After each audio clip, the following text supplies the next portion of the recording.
Hi boys and girls, here's my story for you. It's taken from a book called The 6 O'Clock Tales. It's by an author called Enid Blyton. She's written many stories, but this story I just absolutely love. So I remember it from my childhood and I thought I'd share it with you. It's called You Can't Please Everybody. Flip and Flap were two jolly gnomes who tried to please everyone. But once they tried too often, as you shall hear. It happened one day that they wanted to go to market to fetch some potatoes in their barrow, and Flap thought it would be a good idea to take with them a sack of apples to sell. So they fetched the big wheelbarrow and filled a sack full of their best apples. Then they set off. Now Flip was very tall and thin, and Flap was very short and stout. So they looked an odd pair. Flip wheeled the barrow and Flap took the sack of apples on his fat shoulder. It was a hot day and the road to the market was a long one. Many people were going to market that day, and some of them stared laughingly at the two gnomes. "Look at that little fat one carrying the sack," cried a big brownie, pointing his long finger at Flap. "What foolish gnomes they are. Why don't they put the sack in the barrow and wheel it? Then it need not be carried." "Dear me," said Flip, stopping and looking at Flap. "We might have thought of that, Flap. Put the sack of apples in the barrow and I can easily wheel it." So Flap thankfully put the sack into the barrow and walked on his way, glad to be rid of his load. But tall, thin Flip found the barrow rather heavy to push, and every now and again he gave a little groan. Some pixies passing by heard him, and they stopped and pointed their fingers at fat Flap swinging along by himself, whistling. "Look at that strong, fat gnome selfishly walking by himself, letting his poor thin brother push that heavy barrow," they cried. "For shame, he ought to push the barrow himself." The gnomes stopped and Flap went very red. He took the handles of the barrow from Flip at once. "Better let me push the barrow, Flip," he said. "I don't want people to think I am selfish, for I am much too fond of you to be unkind. You walk and I will take the barrow."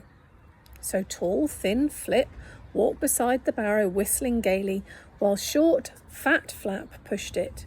The sun was very hot indeed, and soon Flap panted and puffed with the heat. Here they are. I don't know if you can see the picture. He pushed the barrow along and felt little drops of water running down his face because he was so hot. A large gnome and his wife came jogging up on their donkey, and the wife pointed her finger at Flip in disgust. "Look, husband," she said. "Do you see that tall gnome there walking by his poor little brother who is working himself to death pushing that heavy barrow? For shame, why doesn't he help him? Surely he could give him a hand." Then it was Flip's turn to turn red. The tall gnome stopped and looked at Flap, who was still puffing and panting as he pushed the barrow. "Look here," said Flip. "Hadn't we better push the barrow together, Flap? You can take one handle and I can take the other. Then everyone can see we are helping one another." So Flap took the right handle of the barrow and Flip took the left handle, and off they went down the road again. Very soon a big party of pixies rattled by in a wagon, and when they saw the two gnomes both pushing the one wheelbarrow, they screamed with laughter and pointed their fingers at them in scorn.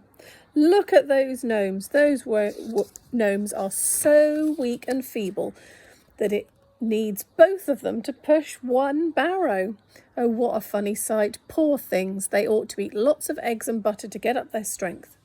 Then it wouldn't need two of them to push one small barrow."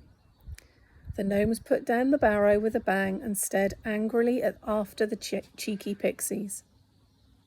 "Well," said Flap, snorting down his nose in rage, "we can't seem to please anybody this morning. What are we to do now?" "Well, it's no use one of us carrying the apples and the other wheeling the barrow," said Flap, "because we were laughed at for that. "And it's no good you wheeling the barrow alone, or me wheeling it either," said Flap gloomily, "because people think we're selfish then." "And they think we're poor weak things if we wheel it together," said Flip. "But wait, I know what we'll do, Flap. You carry the barrow over your shoulder and I'll carry the sack of apples.